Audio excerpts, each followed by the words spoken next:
Good evening, students. Today we will discuss about OOP concepts, object-oriented programming concepts. As you know, Java is an object-oriented programming language. Actually, OOP is the most recent concept among different programming models, and it has been developed to increase the programmer's productivity. And there are many elements of OOP like data abstraction, encapsulation, inheritance, polymorphism. But without going in the detail for the theory part, I would like to discuss OOP programming. How to make a OOP program. As you know, in Java, every program is designed inside a class. So in OOP program, every class basically contains three things, that is data members, member functions, and constructors.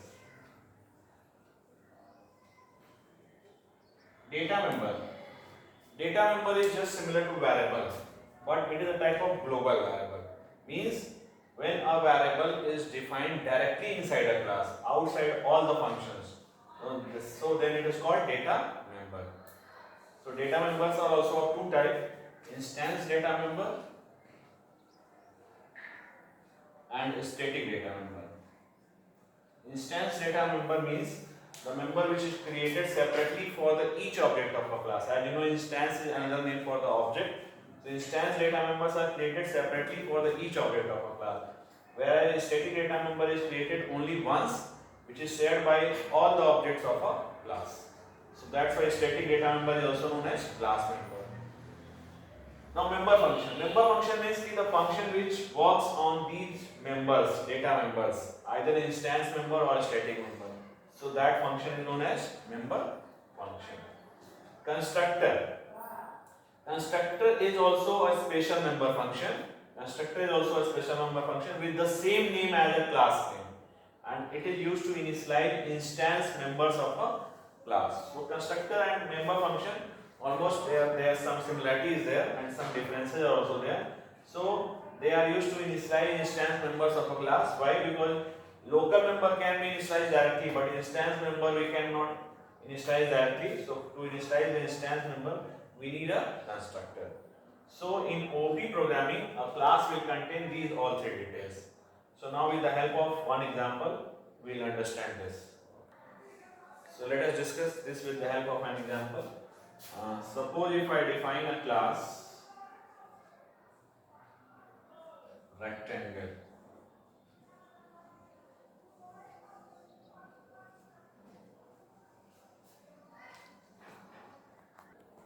So class rectangle. Inside this, if I define two variables, suppose one for L length and one B for breadth. So this is only known as instance variable, because these variables are defined directly inside the class, outside the function. So L and B will be known as instance member. Now let us take example of constructor. Now if I make a function, a special member function with the same name as a class name, like here the class name is rectangle, and if I make a function with the same name as a class name and without any return type, like in normal function we have a return type, but constructor we don't have any return type. And just to initialize these members, suppose in L if I store any value 15 and B 10. So this special member function is only known as constructor. Okay. So this is instance member, constructor. Now if I make a function like here void area, and inside this if I take any variable, suppose A will be known as a local variable because it is defined inside a function. So when a variable is defined inside a function, the scope of the function is limited to only that function. That variable cannot be used outside the function, but these instance members can be used throughout the class in all the functions. Here I calculate L is equal to A is equal to L into B, and then system dot out dot println area is plus. This area is a member function.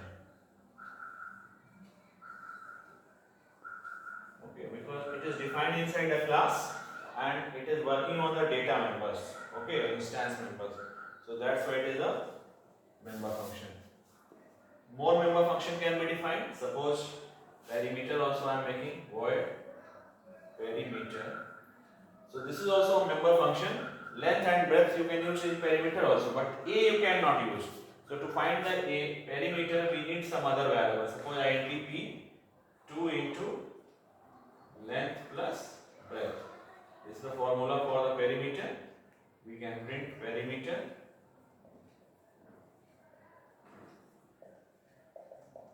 plus.